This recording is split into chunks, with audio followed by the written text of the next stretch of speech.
ఈరోజు ఈ మాటలు వింటున్న వారు కూడా జాగ్రత్తగా వినండి. ఏది ఏమైనా సరే మనమందరము కలిసి చనిపోయిన తర్వాత ప్రభు సన్నిధిలో ఉండడానికి ప్రయత్నం చేయాలి. అందుకే మనకి ఇలాంటి సెమినార్లు, అందుకే ఇలాంటి మీటింగ్స్, అందుకే ఇలాంటి ఈ వేదికలన్నీ ఏర్పాటు చేయడం జరిగింది. అయితే జాగ్రత్తగా విందాం. జనరల్గా బైబిల్ని అడిగితే ఎవరైనా వచ్చి బైబిల్ సారాంశం అంతా ఏంటి అని అంటే, ఒక్క మాటలో బైబిల్ సారాంశం చెప్పండి అని అడిగితే, దేవుడు మనిషిని పరిశుద్ధునిగా ఉండాలని కోరుకున్నాడు. అదే బైబిల్ సారాంశం. లేవియాకాండంతో మొదలు పెడితే, లేదా ఆది కాండంతో మొదలు పెడితే ప్రకటన గ్రంథం వరకు ప్రతి గ్రంథములో దేవుడు చెప్పే మాట మీరు పరిశుద్ధంగా ఉండాలి అని. లేవియాకాండం 11:44 దేవుడు అంటాడు, తెరవక్కర్లేదు, నేను పరిశుద్ధుడును గనుక మీరు కూడా పరిశుద్ధులుగా ఉండాలి అంటాడు. ఎఫెసీయులకు రాసిన పత్రిక 1వ అధ్యాయం 4 నుండి 6 వచనాలు దేవుడు అంటాడు, ఎట్లనగా తన ప్రియుని యందు తాను ఉచితముగా మనకు అనుగ్రహించిన తన కృపా మహిమకు కీర్తి కలుగునట్లు తన చిత్త ప్రకారమైన దయా సంకల్పము చెప్పున యేసుక్రీస్తునందు తనకు కుమారులుగా కావాలని మనమందరము ఏం చేశాడంట, జగత్తు పునాది వేయబడక ముందే మనల్ని ప్రేమ చేత ఏర్పరచుకున్నాడు. ఎలా ఉండాలని? మనము తన ఎదుట పరిశుద్ధులుగాను నిర్దోషులుగాను. లేవియాకాండంలో ఉన్న సెంటెన్స్ ఫార్మేషన్ వేరే ఉండొచ్చు, ఎఫ్ఎస్సి పత్రికలో ఉన్న సెంటెన్స్ ఫార్మేషన్ వేరే ఉండొచ్చు, కానీ ఈ రెండిటి భావం మాత్రం అసలు వేరు కాదు. తెస్సలోనికీయులకు రాసిన 1వ పత్రిక 4వ అధ్యాయం 7వ వచనం అంటాడు, పరిశుద్ధులగుటయే దేవుని చిత్తము తప్ప మీరు అపవిత్రులుగా ఉండడము దేవుని చిత్తము కాదు అంటాడు. అదే పత్రిక 5:9 అంటాడు, రక్షణ పొందడానికి దేవుడు మనల్ని నియమించాడు తప్ప ఉగ్రత పాలగడానికి దేవుడు మనల్ని నియమించలేదు అంటాడు. హెబ్రీయులకు రాసిన పత్రిక 12:14 అంటాడు, దేవుడు పరిశుద్ధత లేకుండా ప్రభువుని చూచుట అసాధ్యము అని అంటాడు. ఇక కీర్తనాకారుడు 93వ కీర్తన 5వ వచనంలో అంటాడు, చివరి వచనంలో, ప్రభువా ఎన్నటెన్నటికి పరిశుద్ధతయే నీ మందిరానికి అనుకూలము అంటాడు. ఇలా చెప్పుకుంటూ పోతే నెంబర్ ఆఫ్ వర్సెస్, ఇలా చెప్పుకుంటూ పోతే లెక్కించలేనన్ని వచనాలు పరిశుద్ధత గురించి దేవుడు బైబిల్లో చెప్పినట్టుగా ఉంటుంది. మచ్చుకు కొన్ని వచనాలు మీకు ఎందుకు చెప్పానంటే, బైబిల్ సారాంశం అంతా ఏంటంటే, మానవుడు జీవిస్తే దేవునికి తగినట్టుగా జీవించాలి, మానవుడు జీవిస్తే దేవునికి నచ్చినట్టుగా జీవించాలి, మనిషి అన్నవాడు బ్రతికితే పరిశుద్ధంగా బ్రతకాలి తప్ప పాపములో బ్రతకడానికి వీల్లేదు అని దేవుడు ఇంత గట్టిగా చెబుతుంటే, మనుష్యులమైన మనందరం ఎలా జీవిస్తున్నామో దేవుడు రోమీయులకు రాసిన పత్రికలో చెప్పేశాడు. ఏం చెప్పాడు? 3:23 మనందరికీ తెలుసు, ఏ భేదము లేదు, అందరం ఏం చేశాం. అయితే నేను అడుగుతున్నా, దేవుడు ఏమనుకున్నాడో చెప్పాను, మనిషి ఎలా ఉన్నాడో కూడా దేవుడు చెప్పాడు. దేవుడు మనల్ని ఎలా జీవించాలనుకున్నాడు చెప్పండి? పరిశుద్ధులుగా. కానీ మనుషులు ఎలా జీవిస్తున్నారు చెప్పండి? పాపులుగా. పైగా దేవుడు దీన్ని నొక్కి వక్కానిస్తూ చెబుతున్న మాటల ప్రవాహంలోని ఇంకో అంతరార్థంతో కూడిన మాట ఏంటంటే, నీతిమంతుడు లేడు, ఒక్కడు కూడా లేడు. పరిశుద్ధంగా ఉండాలని దేవుడు కోరుకుంటే, పాపులుగా మారిపోతున్న మనుషులను చూసి దేవుడు బాధపడుతూ, అసలు పాపం ఎందుకు చేస్తున్నారయ్యా అని అడిగితే దేవుడు మనుషుల విషయంలో చెబుతున్న మాట చూద్దాం. ఏం చెబుతున్నాడో, మనుషులు పాపము ఎందుకు చేస్తున్నారో చూద్దాం. ప్రసంగి గ్రంథం 8వ అధ్యాయం, ప్రసంగి గ్రంథం 8వ అధ్యాయం 11వ వచనాన్ని మనం చూద్దాం. ప్రసంగి గ్రంథం 8వ అధ్యాయం 11వ వచనాన్ని మనం చూద్దామా? దుష్క్రియకు తగిన శిక్ష శీఘ్రముగా కలగకపోవుట చూచి మనుష్యులు భయము విడచి ఎలా చేస్తున్నారట? పాపాన్ని హృదయపూర్వకముగా పాపాన్ని చేస్తున్నారు. ఎందుకు చేస్తున్నారంటే, దేవుడు చెబుతున్న మాట, ప్రభువా నీవేమో పరిశుద్ధంగా ఉండమన్నావు, కానీ లోకంలో, సొసైటీలో ఎవరిని చూసినా పాపంలో ఉంటున్నారు. ఎందుకు పాపము చేస్తున్నారంటే, దేవుడు చెబుతున్న మాట ఏంటి చెప్పనా? దుష్క్రియకట తగిన శిక్ష శీఘ్రముగా. అంటే పాపము చెయ్యగానే అగ్నిగంధకాలు పడితే ఒక్కడు కూడా పాపం చేయడానికి ఇష్టపడడు. నేను ఒకటి అడుగుతానండి, ఈ మధ్య కాలంలో సేవకుల మధ్య యుద్ధాలు జరిగిపోతున్నాయి చూసారా? ఈ మధ్య కాలంలో సంఘాల్లో యుద్ధాలు జరుగుతున్నాయి చూసారా? ఈ మధ్య కాలంలో నా పేరు చెప్పలేదు, నాకు మహిమ రాలేదని యుద్ధాలు జరుగుతున్నాయి సంఘాల్లో. అదే గనక పాత నిబంధన ఇప్పటికీ రూలింగ్ లో ఉండుంటేనా, యూట్యూబ్ లైవ్ పెట్టి ఇంకో సేవకుని తిట్టగన లైవ్ లో అగ్నిగంధకాలు కురిపించేస్తాడు దేవుడు. ఆ శీఘ్రముగా శిక్ష విధించబడకపోవట చూచట మనుష్యులు ఒక దాన్ని వదిలిపెట్టారంటే ఏంటది? భయాన్ని గుర్తుపెట్టుకో. పాపము ఎప్పుడు మనిషి చేస్తాడంటే భయము తగ్గినప్పుడే. మరలా పాపము మనిషి ఎప్పుడు చేస్తాడు చెప్పండి? భయము తగ్గినప్పుడు. అంటే పాపము చెయ్యొద్దంటే ఏముండాలి? భయం కలగాలి. అంటే భయం ఉంటే పాపం చెయ్యడన్నమాట, భయం లేకపోతే పాపంలో పడిపోతాడనమాట. అంటే పాపము నుండి పరిశుద్ధంలోనికి మనం వెళ్ళాలంటే భయం పుట్టాలంట. అయితే భయం పుట్టడమే అన్నిటికంటే ఇంపార్టెంట్. అయితే భయం పెట్టడము దేవునికి చాలా చాలా చాలా చాలా బాగా తెలుసు. ఈరోజు ఆ భయం ఏంటో, ఆ భయము గజ గజ గజ గజ ఎలా వణికిస్తుందో, ఎంత దరిద్రమైన స్థితిలో మనం ఉన్నామో, పరలోకానికి మనం ఎంత దూరానికి జరిగిపోతున్నామో. నేను ఒకటే చెప్తున్నాను, మీలో బీపీ పేషెంట్లు కానీ ఎవరైనా హార్ట్ పేషెంట్లు కానీ ఉంటే కొంచెం గుండె అరచేతిలో గట్టిగా నొక్కి పట్టుకొని ఈ మాటలు వినండి. ఎందుకంటే ఇది మిమ్మల్ని భయపెట్టే వర్తమానం. ఎందుకు భయం కలగాలి? ఎందుకంటే పాపము చెయ్యకుండా ఉండాలంటే ఏం కలగాలి? భయం కలగాలి. ఇంతకీ ఎందుకు పాపం చేయకూడదు? ఎందుకంటే దేవుడు మనిషిని ఎలా చూడాలనుకున్నాడు? మీలో ఎవరైనా బ్రదర్ లేదండి నాకు కయ్యన్ అంటే చాలా ఇష్టం అండి, నేను కయ్యంతో ఉండాలనుకుంటున్నానండి, నాకు పరలోకం వీటి మీద అంత ఇంట్రెస్ట్ లేదండి, నేను చచ్చిపోయిన తర్వాత బిలాంని కలవాలనుకుంటున్నాను, ఆ రోజు ఆ గాడిదతో ఏం మాట్లాడావయ్యా స్వామి, చాలా బాగా మాట్లాడావంట కదా, ఎలా మాట్లాడావు, నేను కూడా ఒక గాడిదతో మాట్లాడాలనుకుంటున్నాను, నువ్వు చెప్పు అని చెప్పి నేను బిలాంని కలవాలనుకుంటున్నాను, నేను నరకానికి వెళ్తాను బ్రదర్ అంటే, నేను నిజంగా చెప్తున్నానండి ఈ మాటలు మీకు కాదు. మీరు నరకానికి వెళ్ళాలనుకున్నప్పుడు ఇంక మీ మాటలు మీకు కాదు. కానీ ఏది ఏమైనా పరలోకానికి వెళ్ళిన ఆశ నీలో ఉంటే, ఏది ఏమైనా పరలోకంలో నేను ఉండాలి, నా దేవుణ్ణి స్తుతించాలనే కోరిక నీలో ఉంటే, ఆ పాపం నుండి బయటికి రావాలన్న తృష్ణ నీకు కావాలంటే దానికి కొంచెం భయం అనే ఫ్లేవర్ యాడ్ అవ్వాలి. కొంచెం ఎందుకు చాలా భయాన్ని దేవుడు పరిచయం చేయబోతున్నాడు. విందాం, వచ్చేయండి ఒకసారి. యోహాను మొదటి పత్రిక 5వ అధ్యాయం. యోహాను మొదటి పత్రిక 5వ అధ్యాయం 16-17 వచనాలను మనం చూద్దాం. చాలా జాగ్రత్తగా ప్రతి మాటను విందాం. విడమరచి అర్థమయ్యేంత వరకు జాగ్రత్తగా విందాం. యోహాను మొదటి పత్రిక 5వ అధ్యాయం 16 వచనం. తన సహోదరుడు మరణకరము కాని పాపము చేయగా ఎవడైనను చూచిన ఎడల అతడు వేడుకొనును, అతని బట్టి దేవుడు మరణకరము కాని పాపము చేసిన వారికి జీవము దయచేయును.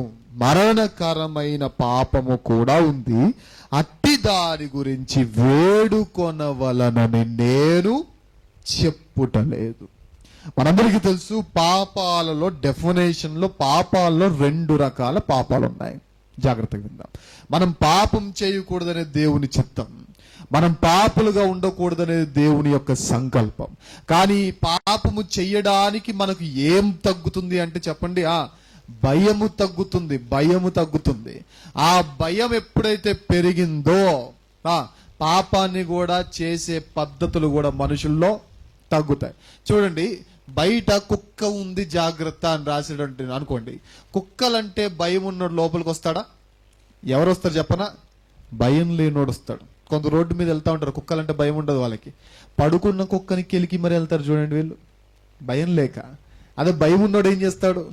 దూరాన వెళ్తా ఉంటాడు. పాపం కూడా అంతే. భయపడి దేవునికి భయపడితే పాపం చేయం, భయం తగ్గిందంటే ఏం చేస్తాం? పాపం చేస్తాం. ఇంతకీ పాపాల్లో ఎలాంటి రకాలు ఉన్నాయి బైబిల్లో అంటే 2 రకాలు. కొత్త నిబంధనలోని యోహాను మొదటి పత్రిక 5వ అధ్యాయం 16వ వచనంలో దేవుడు చెప్తున్నాడు, 2 రకాల పాపాలు కలవు. ఏంటది? ఒకటి మరణకరమైన పాపము, రెండవది మరణకరము కాని పాపం. మనకు గ్రాంధికాలు పనికిరావు, గ్రాంధికాలు వద్దు, గ్రాంధికమైన భాష కూడా వద్దు. మరణకరమైన పాపం అంటే మన భాషలో ఏంటో, మరణకరము కాని పాపం అంటే మన భాషలో ఏంటో దేవుడు చెప్తున్నాడు చూడండి.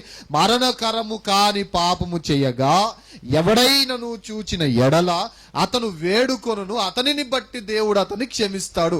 అంటే మరణకరము కాని పాపం అంటే ఏంటి? క్షమాపణ ఏ పాపానికైతే దొరుకుద్దో అదే పాపం. చెప్పండి, మరణకరమైనదా కరము కానిదా? మరణకరము కాని పాపం. క్షమాపణ ఏ పాపం విషయంలో అయితే దొరకదో అదే పాపం మరణకరమైన పాపం. మరలా చెబుతున్నా, రెండు రకాల పాపాలు ఉన్నాయి. మీరు భయపడడానికి సిద్ధంగా ఉండండి, ఖచ్చితంగా వణకడానికి సిద్ధంగా ఉండండి. మీరు నిజంగా కొంచెమైన ఆత్మీయత మీలో ఉంటే, దేవుని నేను ఖచ్చితంగా చేరాలని తృష్ణ మీలో ఉంటే, ఖచ్చితంగా బాడీలోని పై నుండి కింద వరకు టాప్ టు బాటం వణికించే వర్తమానం ఇది. జాగ్రత్తగా విందాం. రెండు రకాల పాపాలు ఉన్నాయి. ఒకటేమో మరణకరము కాని పాపం, రెండవదేమో మరణకరమైన పాపం. ఇంతకీ దీని దాన్ని ఇంకా మనము విభజించి మాట్లాడితే, మరణకరము కాని పాపం అంటే ఏంటంటే క్షమాపణ. ఏ పాపానికైతే క్షమాపణ ఉందో ఆ పాపం ఏ పాపం?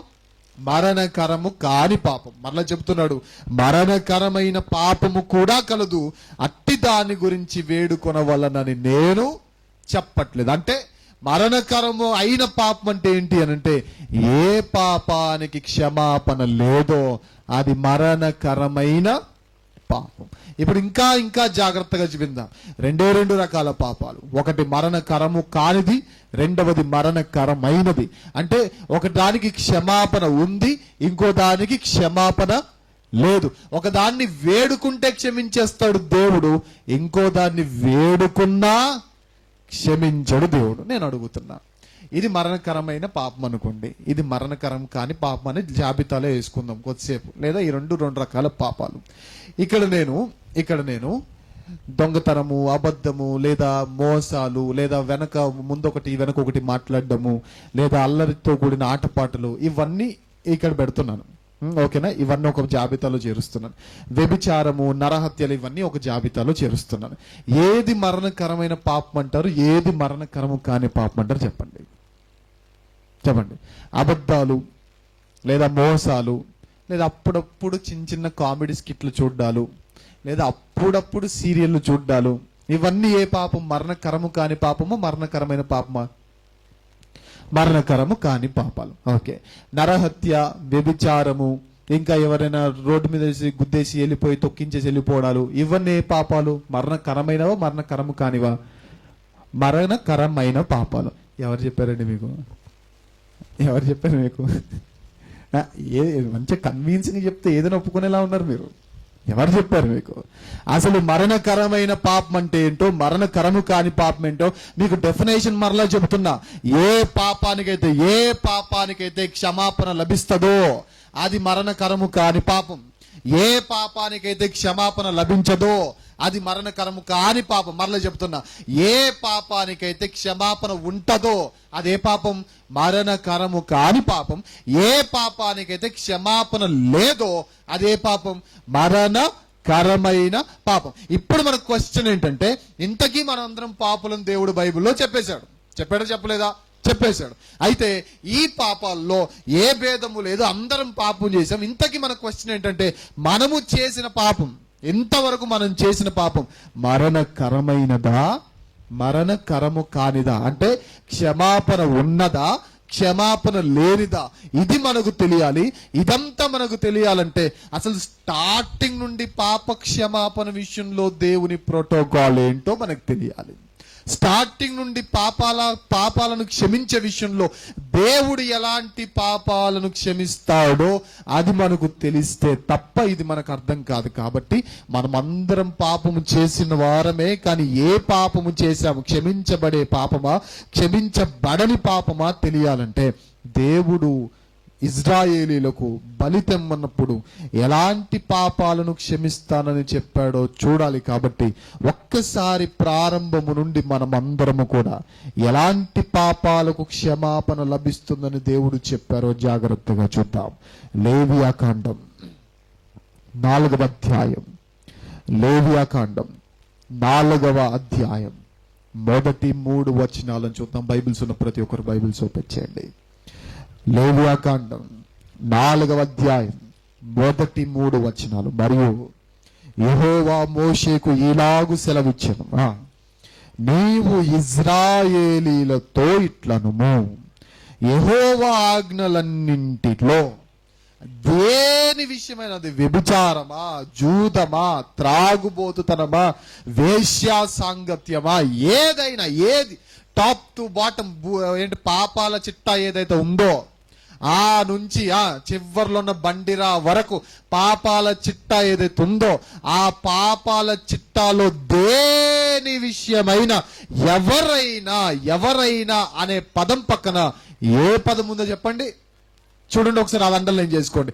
పొరబాటున పాపము చేసి చెయ్యరాని కార్యక్రమములు చేసి పాపి అయిన ఎడలా అన్నాడు. చూడండి మరలా, మరియు యెహోవా మోషేకి ఇలాగు సెలవిచ్చెను, నీవు ఇశ్రాయేలీయులతో ఇట్లనుము, యెహోవా ఆజ్ఞలన్నింటిలో దేని విషయమైనను ఎవరైనా, అది నేనైనా మీరైనా ఎవరైనా, దేని విషయమైనా, అది ఎంత ఘోరమైన పాపం విషయమైనా సరే, మీరు పొరబాటున పాపము చేస్తే కిందంతా చెప్తాడు, మీ తర్వాత చదువుకోండి. ఏం చెప్తాడు చెప్పనా, ఇలాంటి బలిని తీసుకొని రండి నేను క్షమిస్తా అంటాడు.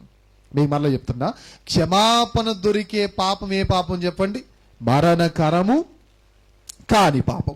క్షమాపణ దొరకని పాపం ఏ పాపం చెప్పండి, మరణకరమైన పాపం. ఇప్పుడు నేను అడుగుతున్నా, ఏ పాపాన్నైనా దేవుడు క్షమిస్తాడంటే ఏ పాపాన్నైనా దేవుడు క్షమిస్తాడు. ఎప్పుడు పొరబాటున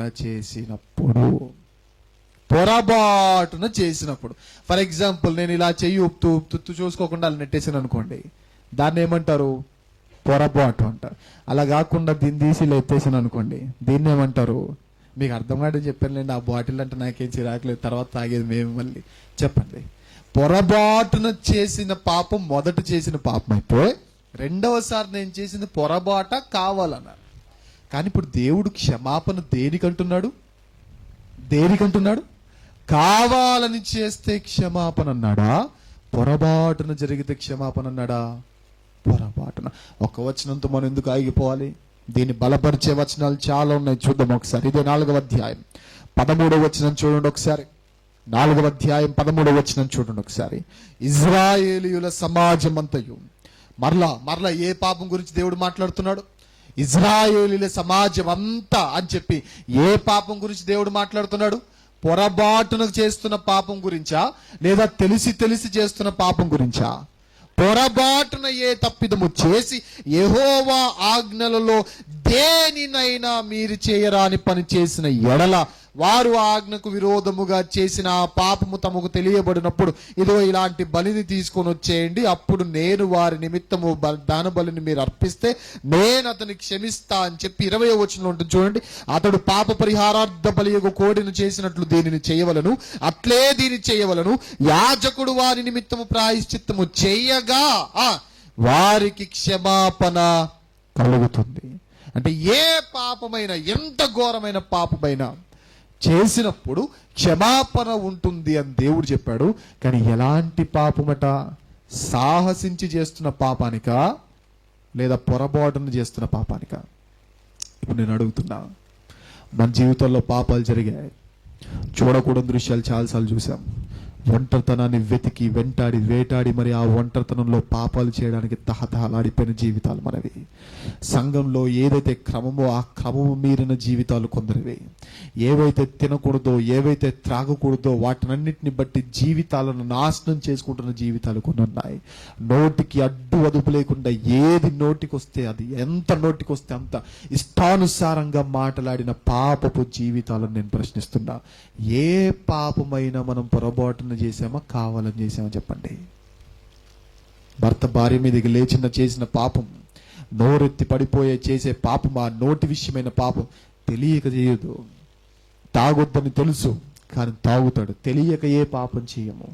తెలియక చేస్తున్న పాపాలకు దేవుడు క్షమాపణ ఉంది అని చెబుతున్నాడంటే ఇండైరెక్ట్ మెసేజ్ మనకిస్తున్న మాట చెప్పనా, తెలిసి బరి తెగించి చేసే పాపాలకేం లేదు, క్షమాపణ దూరం అవుతుంది అన్నాడు. మరలా ఇంకో వచనం చూద్దాం. ఇదే లేవియాకాండం 4:22 వచనం చూడండి. 22 వచనం. అధికారి మరలా ఏ పాపం అంటున్నాడు ఇక్కడ,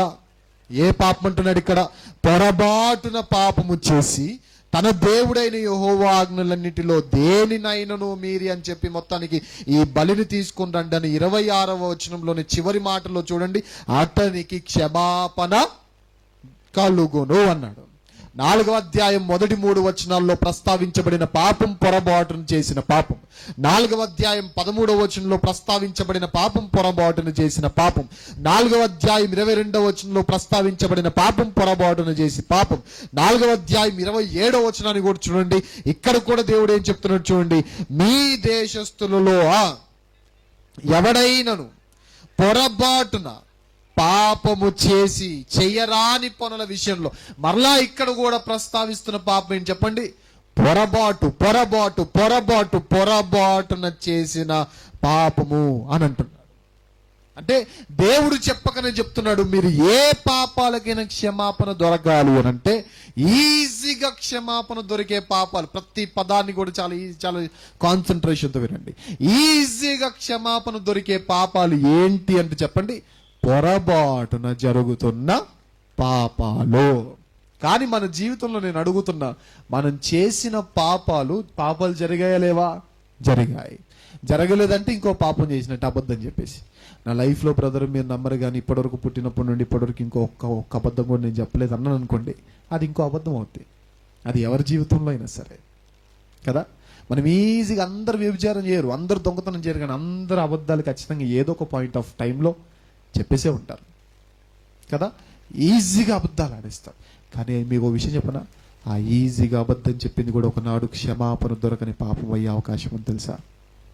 ఈజీగా పాపాలు చేసేస్తున్నామే, అబద్ధమేగా అని అంటున్నావే, కానీ అబద్ధానికి కూడా ఒకరోజు యేసు రక్తం పనిచేయదనే విషయం మీకు తెలుసా.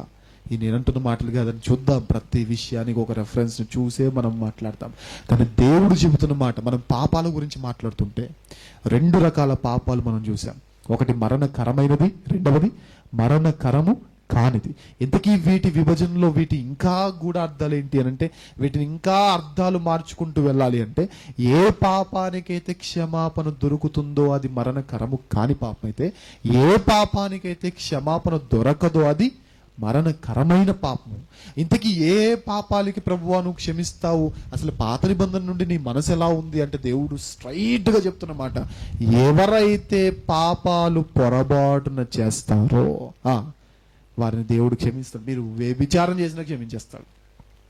ఎలా? పొరపాటున. మీరు ఎంత భయంకరమైన తప్పిదాలు చేసినా క్షమించేస్తాడు. ఎలా? పొరపాటున. దీని గురించి ఇంకా అర్థమయ్యేలా దేవుడు సంఖ్యాకాండంలో చెప్తాడు, విందాం. సంఖ్యాకాండం 14వ అధ్యాయం లేదా 15వ అధ్యాయం. ఒక్క నిమిషం. సంఖ్యాకాండం 15వ అధ్యాయం. సంఖ్యాకాండం 15వ అధ్యాయం ఒకసారి వచ్చిన చూడండి, 25వ వచనం చూద్దాం. సంఖ్యాకాండం 15వ అధ్యాయం 25వ వచనం. యాజకుడు ఇశ్రాయేలీయుల సర్వ సమాజం నిమిత్తము ప్రాయశ్చిత్తము చేయవలెను. ఎంత బ్యూటిఫుల్ గా చెప్తున్నాడు చూడండి, ఎంత క్లియర్ కట్ గా దేవుడు చెప్తాడు చూడండి. ఏమని? తెలియకయే దాని చేసెను గనుక క్షమించబడను. అంటే తెలిసి చేస్తే క్షమించను అనే చెప్తున్నాడు. వారు పొరపాటును చేసిన పాపములను బట్టి తమ అర్పణమును అనగా యెహోవాకు చెందవలసిన హోమమును పాప పరిహారార్థ బలిని యెహోవా సన్నిధికి తీసుకుని రావలను. అప్పుడు ఇశ్రాయేలీయుల సర్వ సమాజం ఏమి, వారి మధ్యను నివసించు పరదేశీ ఏమి క్షమాపణ నొందును. ఎందుకు క్షమాపణ పొందుతున్నారంటే, ఏలయనగా ప్రజలందరూ తెలియకయే దాని చేయుట తటస్థించను. ఒకడు పొరపాటున పాపము చేసిన ఎడల వాడు పాప పరిహారార్థ బలిగా 7 ఆడు మేక పిల్లను తీసుకుని రావలను. పొరపాటున యెహోవా సన్నిధిని దాని చేసిన గనుక తెలియకయే. పొరపాటు అంటే ఏంటి? దేవుడే చెబుతున్న డెఫినేషన్ ఏంటంటే, తెలియకయే పాపము చేసిన వాని నిమిత్తము యాజకుడు ప్రాయశ్చిత్తము చేయును. వాని నిమిత్తము చెప్పండి, ప్రాయశ్చిత్తము చేయటం వలన వాడు క్షమాపణ నొందును. అంటే క్లియర్ కట్ డెఫినేషన్ ఏంటంటే, ఏ పాపాలను దేవుడు క్షమిస్తాడంటే తెలియక, సాహసించి కాదు, తెలియక పొరపాటున తెలియక చేశాడు అంటారు చూసారా, అలాంటి పాపాలకు దేవుడు ఏ పాపాన్నైనా సింపుల్ గా ఒక చిన్న ప్రార్థనతో దేవుడు మన పాపాలను క్షమించేస్తాడు. నేను అడుగుతున్నాను మరలా సూటిగా, మనందరం పాపలమేగా, ఏదో ఒక తప్పిదం చేశాం కదా. ఒక్కరైనా ఈ ప్రాంగణంలో నేను ఇంతవరకు చేసిన ప్రతి పాపము తెలియక చేసింది అని చెప్పగలిగిన వారు ఉన్నారా? ఒక్కరైనా ఈ ప్రాంగణంలో నా జీవితంలో ఇప్పటివరకు 100 తప్పిదాలు నేను చేశాను, ఆ 100లో 100% నేను ఏది కూడా తెలిసి చేయలేదన్న వారు ఉన్నారా? ఒకవేళ అలాంటి వారు లేకుండా అన్ని సాహసించే పాపాలు చేసిన వారు ఉంటే మనలాంటి వారి గురించి దేవుడు చెబుతున్న భయం పుట్టించే మాట ఏంటి చూద్దామా? సంఖ్యాకాండం 15వ అధ్యాయం 30వ వచనం చూడండి. సంఖ్యాకాండం 15వ అధ్యాయం 30వ వచనం చూడండి. అయితే దేశముందు పుట్టిన వాడే గాని పరదేశీయే గాని ఎవడైనా సాహసించి, నేను అడుగుతున్నా, ఆగండి. ఇంతవరకు మనం చూసిన పాపం ఏ పాపం? 4వ అధ్యాయం మొదటి 3 వచనాలు కానీ, 4వ అధ్యాయం 13 కానీ, 4వ అధ్యాయం 27 కానీ, 4వ అధ్యాయం 27 కానీ, లేదా సంఖ్యాకాండం 15వ అధ్యాయం 25 కానీ మనం చూసిన పాపాలు ఏ పాపాలు చెప్పండి? పొరపాటున చేసిన పాపాలు కదా. నేను అడుగుతున్నా, ఈ పొరపాటున అనే ప్రతి దగ్గర క్షమాపణ ఉంది అన్నాడా లేదన్నాడా? చెప్పండి గట్టిగా. ఇంతవరకు మనం చూసిన పాపాలు పొరపాటున చేసిన పాపాలు. ఆ చిట్టాను, ఆ లిస్టును మనం చూస్తే ఈ లిస్టులో ప్రతి దగ్గర నేను క్షమిస్తా అన్నాడా దేవుడు? నేను క్షమించను అని చెప్పాడు చెప్పండి? డెఫినెట్ గా నేను క్షమిస్తా అని చెప్పాడు. అయితే ఇప్పుడు ఆ పొరపాటును చేసే పాపం గురించి కాకుండా పదజాలాన్ని దేవుడు మార్చాడు. గమనించండి, పదజాలాలు మార్చేశాడు. ఏం మార్చాడు? 30వ వచనం. అయితే ఇది అందరికి దేశమందు పుట్టిన వాడే గాని, ఇజ్రాయేలులకు మాత్రమే కాదు, పరదేశీ అయినా గాని, ఈ ప్రపంచంలో ఉన్న 800 కోట్ల మంది మానవాళికి వర్తించే మాట ఏంటంటే ఎవడైనా ఏ పాపం అంటున్నాడు ఇక్కడ పొరపాటు అనట్లేదండి. పొరపాటును కూడా పొరపాటు అనే మాటను ప్రస్తావించకుండా ఏం ప్రస్తావిస్తున్నాడు? సాహసించి పాపము చేసిన ఎడల వాడు యెహోవాను తృణీకరించిన వాడగును గనుక అట్టివాడు నిశ్చయముగా జనులలో నుండకుండా కొట్టివేయబడును. వాడు యెహోవా మాటను అలక్ష్యము చేసి ఆయన ఆజ్ఞను మీరినందున నిశ్చయముగా కొట్టివేయబడును. వాని దోష శిక్షకు వాడే. ఇప్పుడు చెప్పండి, ఈ 2 రకాల పాపాల్లో దేవుడు దేనికి క్షమాపణ ఉందని చెప్పాడు? దేనికి క్షమాపణ ఉందని చెప్పాడు? పొరపాటున. కానీ మన జీవితంలో మనం చేసిన పాపాలు పొరపాటున చేసినవా, సాహసించి చేసినవా? మనందరం ఒప్పుకోవాల్సిన వాస్తవాలు ఏం చెప్పరా? అన్ని తెలిసి చేసిన దొంగలం మనం. అన్ని తెలుసు అన్ని చేసి కరెక్ట్గా దొరికిన టైంలో మనం చెప్పే మాట ఏం చెప్పనా? నేనేం చేశాను? ఇస్కరియోతు యూదాలా సిగ్గు విడిచిపెట్టి మనం మాట్లాడే మాట, నేనా ప్రభువా? ఏం చేశాను ప్రభువా అని అంట. ప్రతి పాపానికి మనం టైం వెతుక్కుంటున్నాం. తప్పిపోయిన కుమారుడైన దొరికాడు కానీ మనం ఎందుకు దొరకట్లేదు తెలుసా? మనం తప్పిపోయిన కుమారులంగా తప్పించుకొని తిరుగుతున్న కుమారులం. తప్పిపోయిన కుమారులం కాదు, వాడు తప్పిపోయాడు, మనం తప్పిపోట్లా, తప్పించుకొని తిరుగుతున్నాం. తప్పిపోవడం అంటే దారి తెలియకెళ్ళడం. తప్పించుకోవడం అంటే దొరకకుండా ఉండడానికి సమయాన్ని కేటాయించడం. నేను అడుగుతున్న యవనస్తులందరినీ, ఫోన్లు పట్టుకొని ఎప్పుడెప్పుడు అందరూ నన్ను విడిచిపెడతారా, వ్యర్థమైనవి చూద్దామని ఎంతమంది ఒంటరితనం కోసం వేచి చూడట్లేదు? నేను అడుగుతున్నాను భార్యాభర్తల్ని, రూమ్లో తలుపులు వేసుకొని బయటికి సౌండ్ రాకుండా దంచి కొట్టుకుంటూ, ఇష్టానుసారం కొట్టుకొని తిట్టుకుంటూ, ఇష్టానుసారంగా భయంకరంగా బూతులు మాట్లాడుకుంటూ, వీళ్ళ మమ్మీని మీరు, వాళ్ళ మమ్మీని మీరు బూతులు తిట్టుకుంటూ, పనికిరాని దాన్ని కన్నది మీ అమ్మ అని వాళ్ళ మమ్మీని తిడుతూ, మీ అత్తను తిడుతూ, వాళ్ళ అత్తను తిడుతూ, జుట్లు పట్టుకొని కొట్టుకుంటున్న భార్యాభర్తలు ఎంతమంది లేరు? దేవుడు అందుక జతపరిచింది. వివాహం పవిత్రమైంది, ఎందుకంటే రోడ్డు మీద వెళ్తున్న స్త్రీని కొడితే నిర్భయ కేసు పెడతారు కాబట్టి నీకంటూ ఒక స్త్రీని ఇస్తున్నాను, రూమ్లోకి తీసుకెళ్లి జుట్టు పట్టుకుని కొట్టు అని దేవుడు చెప్పాడా? కొట్టుకొని చావడానికి దేవుడు ఇచ్చింది మీకు భార్యాభర్తలను? దేనికి? నేను అడుగుతున్నా, జరిగిన ప్రతి పాపాన్ని నేను అడుగుతున్నా, ఒక్కటంటే ఒక్కటి పొరపాటు చేసింది ఏమైనా ఉందా చెప్పండి? ఒక్కటంటే ఒక్కటి. ప్రతిదీ సాహసించి మనం చేసిన వారమే. ఇలా సాహసించి చేసిన వారి గురించి దేవుడు మాట్లాడుతున్న మాట, ఇలాంటి వాడికి శిక్ష తప్పదు అంటున్నాడు. మీ అందరికీ ఒక విషయం తెలుసా? సౌలు మహారాజు ఉన్నాడు. సౌలును దేవుడు ఎందుకు తృణీకరించాడు చెప్పనా? ఒక బలి అర్పించాల్సిన దగ్గర సమూయేలు ప్రవక్త దగ్గర ఆయన కోసం వెయిట్ చేయాల్సినోడు వెయిట్ చేయకుండా ఆయన అంతటా ఆయన బలర్పించేశాడు. అప్పుడు సమూయేలు వచ్చి అడుగుతాడు, ఏంటి నువ్వు చేసిన పని అంటే, సారీ సాహసించి నేను ఈ పాపం చేశాను నన్ను క్షమించన్నప్పుడు దేవుడు సౌలును క్షమించాడా? ఆల్రెడీ సమూయేలు చెప్పే మాట ఏం చెప్పనా, నీ పాపాలను దేవుడికి క్షమించడం. ఆల్రెడీ నీ స్థానాన్ని దేవుడు వేరే అబ్బాయికి ఇచ్చేశాడు, వేరే వాడిని దేవుడు ఎత్తుక్కున్నాడని నీకు చెప్పమని చెప్పి నన్ను పంపించాడు అంటాడు. ఈజీగా పాపాలు చేసేస్తున్నామే, చాలా ఈజీగా పాపాలు చేసేస్తున్నామే. కంటితో పాపము, చెవితో పాపము, నోటితో పాపము, తలంపుల్లో పాపము, హృదయంలో పాపము, ఆలోచనలో పాపము, సంఘానికి వచ్చి కూడా పాపం. కనీసం వాక్యం వినకుండా ఫోన్లు పట్టేసుకొని ఫోన్లో చాటింగ్ చేసుకుంటున్న వారు కూడా ఉంటున్నారు సంఘాల్లో. మీటింగ్స్ విషయాల్లో పాపం, అన్ని విషయాల్లో మనం పాపాలు చేస్తూ ఉంటే ఎలా క్షమిస్తాడు అనుకుంటున్నాడు దేవుడు? కరుణామయుడు, దయామయుడు. ఈ సినిమాలు చూసేసి ఆయన నిజంగా అలానే క్షమించేస్తాడని మనం అనుకుంటున్నాం, కానీ ఆయన క్షమిస్తాడు ఖచ్చితంగా కాదు అని నేను చెప్పట్లేదు. ఎంత ఘోరమైన పాపము చేసిన వాడినైనా దేవుడు క్షమిస్తాడు. కానీ నువ్వు తెలిసి పాపము చేస్తుంటే నీ క్షమాపణలో ఆ క్వాలిటీ తగ్గిపోతా ఉంటుంది. జాగ్రత్త. క్షమాపణ లేదా క్షమాపణ నీకు రోజుకి నానాటికి దాని సంఖ్య కౌంట్ తగ్గిపోతూ ఉంటుంది. జాగ్రత్త. ఒక తప్పును ఒకసారి చేయడమే గగనం, మీకు అంతే. రెండోసారి చేశారనుకోండి ఏం చేస్తారు చెప్పండి? మన ఇంట్లో చిన్నపిల్లలు ఉంటారు, కాస్ట్లీ ఫోన్లు మన దగ్గర ఉంటాయి. కింద ఫోన్ పెట్టినప్పుడు వాడు వచ్చి పాపం ఫోన్ అని తెలియక వాడు వచ్చి ఫోన్ కింద పడేశాడు.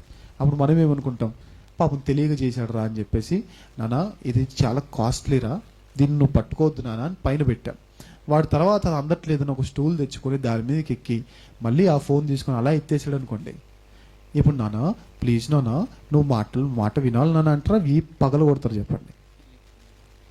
ఫస్ట్ టైం ఏమో నాన్న బుజ్జి కన్నా చిట్టి నాన్న, బుజ్జి తల్లి, నాన్న అది ఇది అని చెప్పి చాలా చక్కగా చెప్పిన మీరే, సెకండ్ టైం మాత్రం ఎందుకు విమానం మూత మోగిద్దరో అంటున్నారు? ఎందుకంటే ఫస్ట్ టైం వాడు చేసింది తెలియక, సెకండ్ టైం వాడు చేసింది తెలిసి సాహసించి అంటున్నాడు. దీని గురించి నిర్గమకాండంలో కూడా దేవుడు ఏమని చెప్పాడు చూద్దాం. 20వ అధ్యాయం అనుకుంటాను, ఒకసారి చూద్దాం. నిర్గమకాండం 20వ అధ్యాయం 21వ అధ్యాయం 13వ వచనం 14వ వచనం చూద్దాం. 21వ అధ్యాయం నిర్గమకాండం 21వ అధ్యాయం 14వ వచనమా, అయితే ఒకడు తన పొరుగువాని మీద దౌర్జన్యముగా అంటే పొరపాటున జరుగుతుందా, కావాలని జరుగుతున్న పాపం. అయితే ఒకడు తన పొరుగువాని మీద దౌర్జన్యముగా వచ్చి కపటముగా చంపలేచిన ఎడల, చంపితే కాదట, చంపితే కూడా కాదు, దౌర్జన్యంగా వచ్చి చంపలేచిన ఎడల వాడు నా బలిపీఠమును ఆశ్రయించిన వాని లాగి వేసి చంపాలి. పాత నిబంధన రూల్ ఏంటి చెప్పరా? పాపము చేసిన వాడు పాపము ప్రాయశ్చిత్తం కోసం పట్టుకుంటున్న వారి దగ్గర నుంచి తప్పించుకొని బలిపీఠపు కొమ్ములను ఆశ్రయించి నన్ను క్షమించండి అంటే, ఎంత ఘోరమైన పాపములు చేసినా సరే వాడిని క్షమించాలని రూల్ ఆల్రెడీ ఉన్నప్పటికీ దేవుడు చెబుతున్న మాట ఏంటంటే, ఎవడైనా సరే పొరుగు వాడి మీద దౌర్జన్యముగా లేచి అంటే సాహసించి లేచి కపటముగా, ఇంతకుముందు అన్న చెప్పారు కదా, సహోదరులు చెప్పారు, కపటత్వము లేదా మోసము లేదా ఈర్ష్య ఇలాంటివి మనకు తెలుసు, కావాలని మనం చేస్తాం. మనకంటే బాగా ఎవరైనా వాక్యం చెప్పారు అనుకోండి, ఈయన వాక్యం చెప్తాడు కానండి, ఆయన ప్రవర్తన మంచిది కాదండి, ఆయన డిగ్రేడ్ చేయడానికి ఏదో ఒకటి గోతులు తవ్వుతాం. ఒక విషయం చెప్పనా, గోతులు తవ్వారంటే జేసీబీ పనులు మీరు చేశారంటే చెప్తున్నా, ఆ గోతులో దేవుడే మిమ్మల్ని వేసి జేసీబీతో కప్పేసి పైన మంచి సమాధిని కూడా దేవుడే వేస్తాడు. జాగ్రత్త. అండ్ ఇంకో విషయం చెప్పనా, సేవలో మీరు అందరు ఉంటున్నారు కాబట్టి ఆల్రెడీ మీరు ఈ గోతులన్నీ అనుభవించే ఉంటారు. ఎందుకంటే ప్రతి సేవకునికి వెనక చాలా గోతులు తీసిన వాళ్ళు ఉంటారు. అయితే అలాంటి గోతులు ఎవరైనా తీస్తే ఆ మ్యాటర్ దేవునికి వదిలేయండి, అంతే. దేవుడికి వదిలిపెట్టేయండి, దేవుడు చూపిస్తాడండి. మీరు ఊరక నిలిచి ప్రభువు చూపే రక్షణ చూడండి అని ఉంటుంది చూసారా, కీర్తనకారుడు అంటాడు, ఊరక నిలవండి, ప్రభువు చూపించే రక్షణ ఏంటో మీరు చూడండి అని అంటాడు. మీరు ఏం వరి అవద్దు, మీ మీద దౌర్జన్యంగా ఒకటి లేస్తే, మీ గురించి చెడ్డగా ఒకటి మాట్లాడితే, మనం చేసే ప్రతి తప్పిదం ఏంటంటే వచ్చి మీ గురించి మీరు చెప్పుకోవడానికి ప్రయత్నం చేస్తూ ఉంటాం. మనం వద్దు, ఎప్పుడు కూడా నిన్ను నువ్వు నిరూపించుకునే బాధ్యత నువ్వు తీసుకోకు, నిన్ను నిరూపించే బాధ్యత దేవునికి. కొంచెం ఆలస్యమైనా ఉన్నతమైన శిఖరానికి ఎక్కించే బాధ్యత ఎవరు తీసుకుంటారు చెప్పనా? దేవుడే తీసుకుంటాడు. ఖచ్చితం. మా గురించి కూడా చాలా చాలా చాలా సేవలో మాట్లాడుతుంటారండి, చాలా మాట్లాడతారు. మేము ఒకటి అనుకుంటాం, పగ తీర్చుకునటం మన పని కాదు. ఎవరైనా వచ్చి ఒక విషయం చెప్తాను, ఎవరైనా వచ్చి మీ ఫోటో తీసుకొని దానికి దండేసి మంచిగా మిమ్మల్ని పూజిస్తూ ఉంటే మీరేమంటారు? ఏం చేస్తారు చెప్పండి? అరే నన్ను కాదయ్యా పూజించాల్సింది, ఎవరిని పూజించాలి? ఆరాధించిన పూజించిన ఎవరిని పూజించాలి? దేవుని పూజించాలంటారు.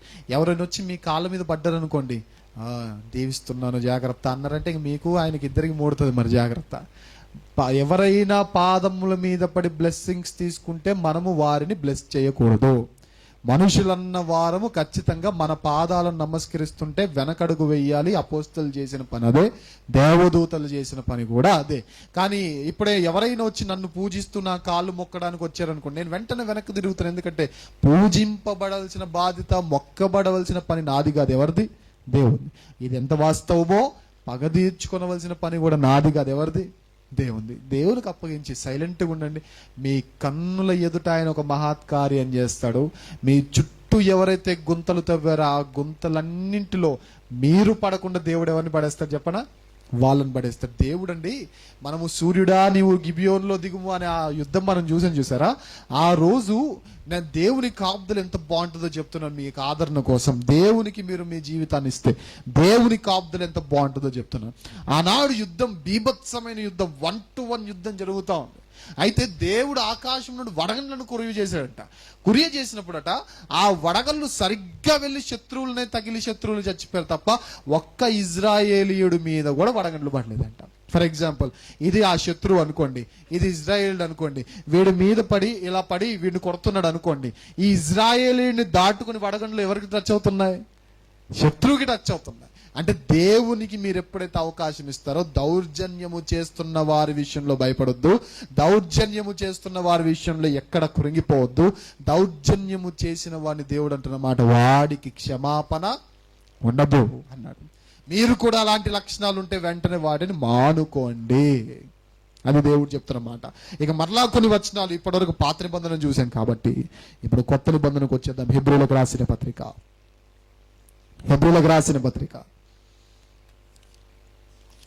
బైబిల్స్ ఉన్న ప్రతి ఒక్కరు బైబిల్స్ ఓపెన్ చేయండి. హెబ్రీలకు రాసిన పత్రిక 10వ అధ్యాయం 26వ వచనాన్ని చెప్తా. హెబ్రీలకు రాసిన పత్రిక 10వ అధ్యాయం, హెబ్రీలకు రాసిన పత్రిక 10వ అధ్యాయం 26వ వచనం. మనము సత్యమును గూర్చి అనుభవ జ్ఞానము పొందిన తరువాత, చాలు ఒకసారి ఆగుతాం. సత్యమును గూర్చి అనుభవ జ్ఞానం పొందిన తర్వాత ఈ భాష అంత ఎవరి గురించి మాట్లాడుతున్నాడు? బాప్తిస్మం పొందిన వారి గురించి మాట్లాడుతున్నాడు. ఇక్కడ బాప్తిజం పొందిన వారు చేయొద్దండి ఒకసారి. మీ అందరి గురించి దేవుడు మాట్లాడుతున్నాడు. సత్యమును గూర్చిన అనుభవ జ్ఞానములోనికి వచ్చిన వారి గురించి దేవుడు మాట్లాడుతూ, మనము సత్యమును గూర్చి అనుభవ జ్ఞానం పొందిన తర్వాత ఇక్కడ ఏ పాపం గురించి మాట్లాడుతున్నాడు? నేను అడుగుతున్నా మరలా. లేవియాకాండం 4వ అధ్యాయం 3వ వచనం, 13వ వచనం, 22వ వచనం, 27వ వచనం, సంఖ్యాకాండం 15వ అధ్యాయం 25వ వచనం, ఇవి మనం చూసిన ఈ 5 పాపాలు ఏ పాపాలు చెప్పండి? పొరబాటున చేసిన పాపాలు. ఇక రెండవ కేటగిరీని దేవుడు ఒక్కొక్క దగ్గర ఒక్కొక్కలా వర్ణిస్తున్నాడు. సంఖ్యాకాండం 15వ అధ్యాయం 30వ వచనంలో దాన్ని సాహసించి చేసే పాపం అంటున్నాడు. ఇప్పుడు బాప్టిజం పొందిన తర్వాత చేస్తున్న ఈ పాపాల గురించి దేవుడు మాట్లాడుతూ 26వ వచనంలో మనము సత్యమును గూర్చి అనుభవ జ్ఞానం పొందిన తరువాత బుద్ధిపూర్వకముగా పాపము అంటే తెలిసి చేస్తున్న పాపమా తెలియక చేస్తున్న పాపం? ఇది చెప్పండి గట్టిగా. తెలిసి చేస్తున్న పాపమా తెలియక చేస్తున్న పాపమా? తెలిసి చేస్తున్న పాపము. కాబట్టి బుద్ధిపూర్వకముగా పాపము చేసిన ఎడల పాపములకు బలి. ఇక ఇది నా మాట, దేవుని మాట. స్ట్రైట్ గా ఇక వచనాలను వర్ణించాల్సిన అవసరం లేదు. ఇక వచనాలకి వర్ణనలో దీని అర్థం ఏంటంటే, దీని గూఢార్థం ఏంటంటే చెప్పక్కర్లేదు ఇక.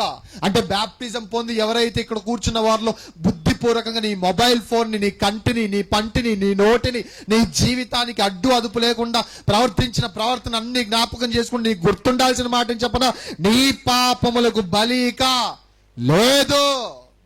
లేదు అంటున్నాడు. మరి ఏముంది ప్రభువా, ఇంకా స్టేజ్, ఇప్పుడు 20 సంవత్సరాల్లో ఉన్నాను, ఒకవేళ నాకు 80 సంవత్సరాల వయసు ఉందనుకుందాం కొద్దిసేపు, ఇంకా 20 సంవత్సరాల వయసులో నేను ఏం చేయాలంటే దేవుడు చెప్తున్నాడు, న్యాయపు తీర్పునకు భయముతో ఎదురు చూచుటయు విరోధులను దహింపబోవు తీక్షణమైన అగ్నియు ఇక ఉందంతే. అంటే ఈ 60 సంవత్సరాలు ఏం చేయాలి అంటే వెయిట్ చేయి. దేనికి? నరకంలో పడ్డానికి. ఈజీ చేస్తారండి పాప క్షమాపణ, ఈజీగా. అదేదో వీళ్ళు కొనుక్కొని వచ్చిన ఆస్తిలా చేస్తారు క్రైస్తవ సేవకుల్లో చాలా మంది. ఈజీగా ఒక దశం భాగం ఇస్తే పాపం పోద్ది, ఒక కానుక ఇస్తే పాపం పోద్ది, చిన్న ప్రార్థన చేస్తే కానుక పాపం పోద్ది, చిన్న రెండు కన్నీటి బొట్లు రాల్చితే పాపం పోద్ది. కన్నీటి ప్రార్థన విలువను నేను తగ్గించట్లేదు, కానీ కన్నీటి ప్రార్థన పేరుతో వ్యర్థమైన లేదా అబద్ధమైన కన్నీటిని తెస్తున్న వారి గురించి మాత్రం దేవుడు తప్పుగానే అంటున్నాడు. ఎవరైతే బ్యాప్టిజం పొందారో మీకు ఆల్రెడీ గుండెలో దడ స్టార్ట్ అవ్వాలి.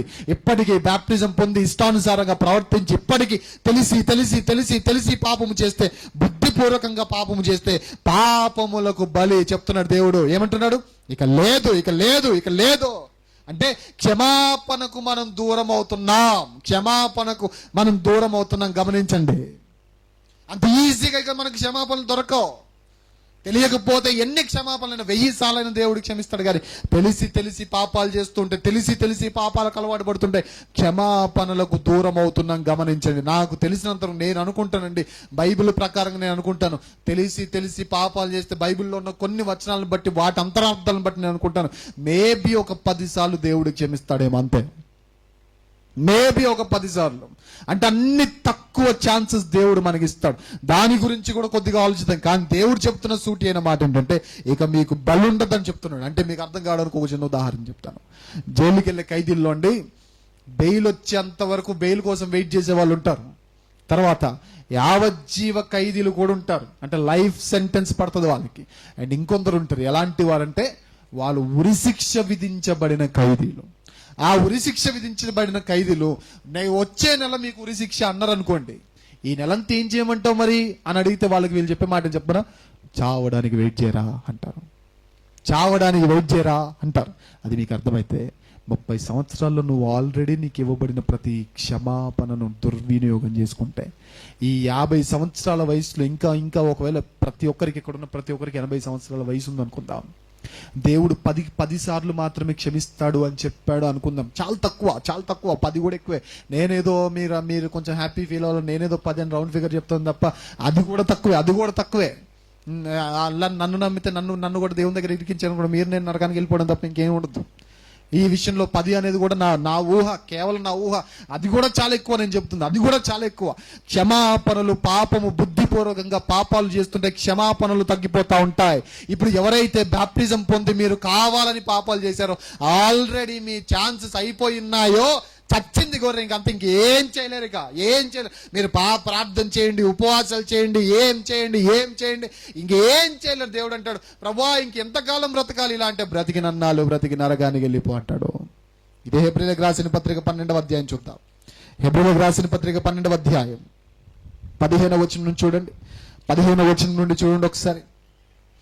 మీలో ఎవడైనను దేవుని కృపను పొందకుండా తప్పిపోవునేమో అనియు, చేదైన వేరు ఏదైనను మొలిచి కలవరపరచుట వలన అనేకులు అపవిత్రులైపోవునేమో అని మీరు జాగ్రత్త. దేవుని కృప నుండి తప్పిపోకుండా జాగ్రత్త. చేదైన వేర్లు మొలుస్తాయేమో జాగ్రత్త.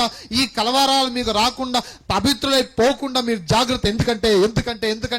ఎందుకు ఈ జాగ్రత్తలు చెప్తున్నాడంటే 16వ వచనం చెప్తున్నాడు, ఒక్క పూట కూటి కొరకు తన జ్యేష్ఠత్వ హక్కును అమ్మివేసిన ఏశావు వంటి భ్రష్టుడైనను వ్యభిచారి అయినను ఉండునేమో అని జాగ్రత్త.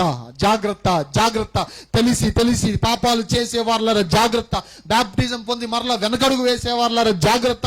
ఎవరైతే బుద్ధిపూర్వకంగా పాపాలు చేస్తున్నారో మీరందరూ జాగ్రత్త. ఎందుకంటే ఒక భ్రష్టుడు ఉన్నాడు, ఒక వ్యభిచారి ఉన్నాడు, వాడు తెలిసి జ్యేష్ఠత్వాన్ని నమ్ముకున్నాడు. వాడి తర్వాత చేసిన పనేంటి? 17వ వచనం, ఏశావు ఆ తరువాత ఆశీర్వాదం పొందగోరి కన్నీళ్లు విడుచుచు దానికోసం ఎలా వెతికాడంట? శ్రద్ధగా వెతికాడంట. ఈరోజు క్రైస్తవ ప్రార్థనలు చూడండి, స్టైలిష్ ప్రార్థనలు అండి, షుగర్ కోటెడ్ ప్రార్థనలు. ఇవన్నీ నాటకాలు, ఇవి ప్రార్థనలు కాదు, నాటకాలు. బయటికి వెళ్ళి ఊరంతా బూతులు మాట్లాడేవాడు కూడా మైక్ పట్టుకొని, పరలోకమందున్న మా తండ్రి ఈ రోజు నిన్ను ప్రార్థన చేస్తూ ఉండగా, స్టైల్గా. ఏం రోగం వచ్చింది ప్రార్థనలో? బయట అంతే మాట్లాడతావా? ప్రార్థన అనేది షుగర్ కోటెడ్ ప్రార్థనలు ఉండకూడదు. ప్రార్థన అంటే ఏంటి? మన డాడీతో మనం మాట్లాడడం. మీ డాడీ దగ్గర మీకు 100 రూపాయలు కావాలనుకోండి, వెళ్ళేమంటారు? నేనైతే ఏం అడగను, డైరెక్ట్ జేబులో నుంచి తీసుకుని వెళ్ళిపోయిన తర్వాత చెప్తాను, డాడీ నీ దగ్గర 100 రూపాయలు అవసరం ఉంటే 1000 రూపాయలు తీసుకున్నాను అంటే ఓకేరా అంటాడు మా డాడీ. మా డాడీతో నాకున్న అనుబంధం అలాంటిది కాబట్టి పర్లేదు, మీకు కూడా అలాంటి అనుబంధం ఉంటే పర్లేదు. కానీ బ్రదర్ సన్నిరాజ్ గారు వచ్చారు ఎక్కడి నుంచో నాన్నగారి జేబులో నుంచి 1000 రూపాయలు తీసుకోమని నా మీద వేయకండి మళ్ళా, ఓకేనా? ఇప్పుడు ప్రార్థన అంటే ఏంటి? తండ్రితో మాట్లాడడం. ఇప్పుడు నాకు మా నాన్నగారి దగ్గర నుంచి 1000 రూపాయలు కావాలనుకోండి, మా డాడీ దగ్గరికి వెళ్ళి, డాడీ నాకు నీ దగ్గర నుంచి 1000 రూపాయలు కావలసి ఉన్నది, నీ చిత్తం అయితే ఖచ్చితంగా ఇమ్ము అంటే ఏం రోగం వచ్చిందిరా అంటాడు. ఎందుకంత? ఏ స్టైల్ ఎవరు నేర్పించారు ప్రార్థనలో? స్టైల్ ఏంటి ప్రార్థనలో? ఊరి భాష మాట్లాడేవాడికి మైక్ ఇచ్చినా చెప్పండి, మైక్ పట్టుకొని తండ్రి అంటాడు. ఏం రోగం వచ్చింది నీకు? ఏదో నార్మల్గా చేయ ప్రార్థన, మనంతా షుగర్ కోటెడ్ ప్రార్థన. ఈ ఫలించావు ఆకాశం కాదు, ఈ టెంట్ కూడా దాటిల్లో ఆ ప్రార్థనలో. సీరియస్ చెప్తున్నా. కానీ ఏశావు ఎలా ఉన్నాడంట? తెలిసి పాపము చేసిన తర్వాత ఏశావు ఆ తర్వాత ఆశీర్వాదం పొందగోరి కన్నీటి ప్రార్థన. నన్ను అడుగుతున్నా అండి, సత్యము అని ఈ ట్రాక్ లో ఎవరైతే ఉన్నారో కన్నీటి ప్రార్థన అనుభవాలు చాలా మందికి ఉండవు. కావాలండి చూడండి, కన్నీటి ప్రార్థన ఎంత గొప్పదో ఈ అనుభవం చాలా మందికి ఉండదు. నేను చూశాను, గమనించాను. మోకాళ్ళ ప్రార్థన అనుభవం, ఉపవాస ప్రార్థన అనుభవం, కన్నీటి ప్రార్థన అనుభవం, ఈ 3 మీకు వస్తే గనక చెప్తున్నా, మీ పరిచర్య ఇంకా 1000 ఆశీర్వాదాలు మీ పరిచర్య చూస్తుంది. కన్నీటి ప్రార్థన చాలా అవసరమైందండి. బైబిల్లో ఉన్న శక్తివంతమైన ప్రార్థనల్లో ఉపవాస ప్రార్థన ఒకటి, కన్నీటి ప్రార్థన ఒకటి. అయితే ఆ శక్తివంతమైన ప్రార్థన కూడా ఇతన్ని ఆపలేకపోయింది, రక్షించలేకపోయింది. ఏశావు ఆ తరువాత ఆశీర్వాదం పొందగోరి కన్నీళ్లు విడచుచు దానికోసం ఎలా వెతికాడంట? శ్రద్ధగా వెతికినను మారు మనసు పొందడానికి ఏం దొరకలేదంట. అంటే అవకాశాలు పోయిన తర్వాత ప్రార్థన చేస్తే అవకాశాలు లేవు, నరకానికి వెళ్ళిపోంటాడు దేవుడు. ఎన్ని అవకాశాలు ఉన్నాయి చెప్పలేము. నేను అనుకుంటున్నాను 10 కానీ దానికంటే తక్కువ ఉంటాయి. సీరియస్గా చెప్తున్నాను, దానికంటే తక్కువ ఉంటాయి.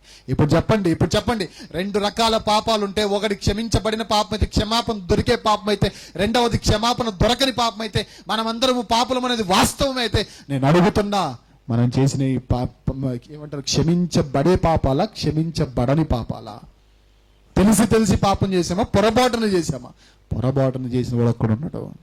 తెలిసి చేశాం. అలా తెలిసి అవకాశాలు కోల్పోయిన తర్వాత మారు మనసు పొందితే, ఏశావు ఆ తరువాత ఆశీర్వాదం పొందగోరి కన్నీళ్లు విడిచుచు దానికోసం శ్రద్ధగా వెతికాడంట. నామకే వాస్తే ప్రార్థన చేయలేదు, నిజమైన మారు మనసు పొందాడు. నిజంగా దేవుని బతిమాలాడు, నిజంగా దేవుని దగ్గర మోకాళ్ళు ఉన్నాడు, నిజంగా దేవుని దగ్గర కన్నీరు కాచాడు. ప్రభువా నువ్వు కావాలి నాకు, మరొకసారి నీతో నాకు ఆ సహవాసం కావాలి, నేను కోల్పోయిన జ్యేష్ఠత్వాన్ని, నీ అనుగ్రహాన్ని నాకు కావాలంటే దేవుడు అన్నాడు, సారీ మై డియర్ బాయ్, నీకు ఛాన్సెస్ లేవు అన్నాడు. అదే మాట మనతో అంటే దేవుడు, ఇలాంటి 100 మీటింగ్లు పెట్టిన క్షమాపణ లేకపోతే, ఇలాంటి 1000 మీటింగ్లు పెట్టిన క్షమాపణ లేకపోతే, ఇంత బ్రతికి ఇంటి వెనకాల చచ్చిపోయిన వారంగా ఉన్నాం మనం. ఒకటి సముద్రం అంతా ఇది పిల్లకాళ్ళు చచ్చిపోయాడంట. అలా ఉండదు మన జీవితం. అందుకే దేవుడు చెప్తున్న మాట చెప్పన, ఇదే అనుకూల సమయం, ఇదే రక్షణ దినం. మరలా పాపాలు చేయకుండా జాగ్రత్త పడకపోతే, మరలా పాపం చేయడానికి మీకు భయం కలగకపోతే, ఆల్రెడీ మీరు లాస్ట్ అవకాశంలో ఉంటే, ఈ లాస్ట్ అవకాశాన్ని కూడా భయము విడిచిపెట్టి దాన్ని దుర్వినియోగం చేసుకుంటే, ఆ తర్వాత ఏశావులా మీరు ఒకవేళ ప్రార్థన చేసినా, సారీ అమ్మా అవకాశాలు లేవు అంటాడు దేవుడు.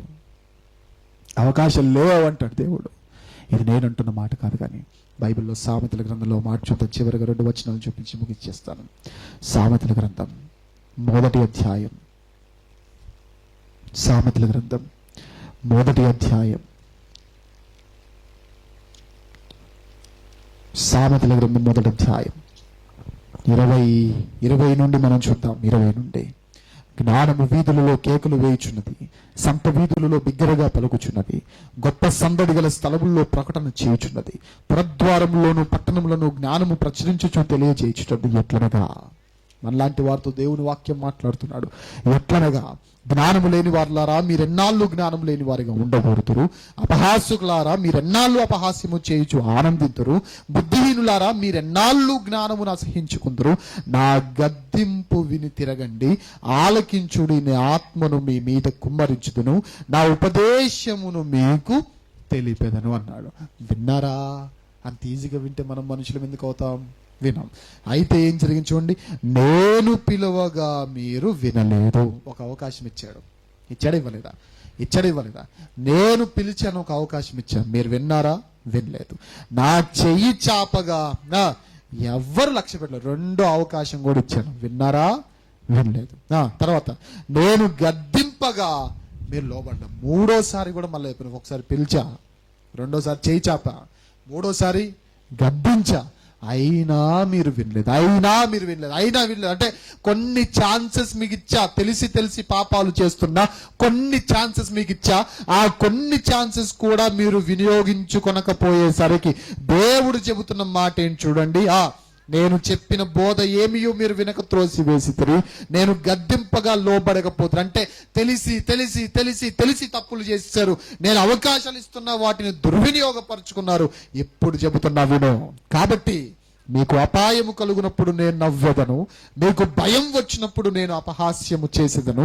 సుడిగాలి వచ్చినట్లు మీకు అపాయము కలుగునప్పుడు, మీకు కష్టమును దుఃఖమును ప్రాప్తించినప్పుడు నేను అపహాస్యం చేసేదను. మరలా 26 వచనం కాబట్టి అంటున్నట్టు చూడండి, 26లో కాబట్టి ఒక అవకాశం ఇచ్చా, దుర్వినియోగం చేసుకున్నారని రెండో అవకాశం ఇచ్చా, అయినా సద్వినియోగం చేసుకోలేదని మూడో అవకాశం ఇచ్చా, అయినా దాన్ని త్రోసివేశారు. కాబట్టి ఎన్ని అవకాశాలు ఇచ్చినా మీరు మాటికి తప్పు చేశారు. కాబట్టి మీకు అపాయం కలిగినప్పుడు నేను నవ్వుతా, మీకు భయం వచ్చినప్పుడు నేను అపహాస్యం చేస్తా.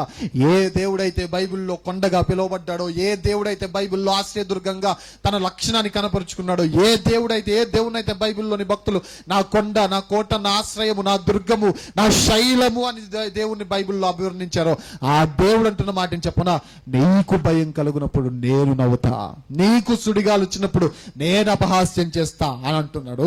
అప్పుడు 28 వారు నన్ను గురించి మొరపెట్టెదరు గాని నేను ఆన్సర్ ఇవ్వను. అంటే నీ ప్రార్థనలన్నిటినీ నేను వినను అంటున్నాడు. ఎలా మొరపెట్టారంట? ఏదో ఉత్తుత్తిగా కాదు 28 వచ్చినట్టు మాట, నన్ను శ్రద్ధగా వెతికెదరు గాని నేను వారికి కనబడను. ఎందుకు? అవకాశాలు ఇచ్చినంత మాత్రాన అలుసైపోయాడు దేవుడు, అలుసైపోయి అవకాశాలన్నింటినీ దుర్వినియోగపరుచుకున్నారు. కాబట్టే దేవుడు చెప్తున్న మాట, నన్ను శ్రద్ధగా వెతుకుతారు కానీ నేను వారికి కనపడను. అలా శ్రద్ధగా కన్నీరు కార్చిన ఒక వ్యక్తి మనకు బైబిల్లో మనం చూసాం, యేషావు. మారు మనసు పొందడానికి ఏం లేదంట అతనికి. మారు మనసు పొందుతా అంటుంటే దేవుడు అంటున్నాడు, ఏం లేదంటున్నాడు, అవకాశం లేదు, ఇంకా అవకాశం లేదు. అదేంటి మరి, ఇప్పుడు మనందరం నరకానికి వెళ్ళిపోయినట్టేనా? ఇక ఇంత బతికేసి మనం నరకానికి వెళ్ళమంటే ఒకే ఒక ఛాన్స్ ఉంది, ఆ ఛాన్స్ మన జీవితంలో ఉంటే నిజంగా చాలా మంచిదే. ఆ ఛాన్స్ని మరలా మీరు లూజ్ చేసుకున్నారంటే ఇక మీ లైఫ్లో ఇంకెవ్వరు మిమ్మల్ని మార్చలేరు. హ్యాపీగా నరకం కోసం ఎదురు చూడడం తప్ప ఇంకేం లేదు. ఏంటి ఆ ఛాన్స్? చిన్న మాట చెప్తాను, జాగ్రత్తగా వినండి. దేవుడు తక్కువ ఛాన్సెస్ ఇస్తాడు.